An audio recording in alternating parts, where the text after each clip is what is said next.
ஜெர்மனியில் ரூட்டர் நிறுவனத்தால் தயாரிக்கப்பட்ட பல பழச்சாறுகள் அதிகப்படியான பட்டுலினை கொண்டிருப்பதால் அவை திரும்ப பெறப்படுகின்றன. பட்டுலின் எனப்படுவது ஒரு பூஞ்சையின் நச்சுத்தன்மை ஆகும்.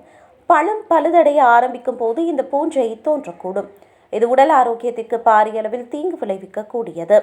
ஆப்பிள் பேரிக்காய் சாறு, ஆப்பிள் சீமை மாதுளம் பழம் சாறு, பேரிக்காய் சாறு, தெளிவான மற்றும் கிளவுடி ஆப்பிள் சாறு மற்றும் ஆல்கஹால் அல்லாத ஆப்பிள் பஞ்ச் ஆகியவையே திரும்ப பெறப்படும் தயாரிப்புகளாகும். இவை அனைத்தும் 0.7 லிட்டர் போத்தல்களில் வருகின்றன. இந்த சாறுகள் பிராண்டன்பர்க், ஹாம்பர்க், லோயர் சாக்சோனி மற்றும் ஷெல்ஸ்விக், ஹால்ஸ்டீன் ஆகிய 4 வடக்கு ஜெர்மன் மாநிலங்களில் விற்கப்படுகின்றன. வாடிக்கையாளர்கள் இந்த சாறுகளை குடிக்காமல் வாங்கிய கடைக்கே போத்தல்களை திரும்ப அனுப்புங்கள். வாடிக்கையாளர்கள் இந்த சாறுகளை குடிக்காமல் வாங்கிய கடைக்கே போத்தல்களை திரும்ப அனுப்புங்கள். ரிசிப்ட் இல்லாமல் கூட நீங்கள் அதற்கான பணத்தை திரும்ப பெற முடியும். ஏற்கனவே இதனை குடித்தவர்கள் சிறிதளவு குடித்திருந்தால் கவலைப்பட வேண்டாம். ஆனால் அதனை உங்களது உடல்நிலை பாதித்திருந்தால் உடனே மருத்துவரை நாடுங்கள்.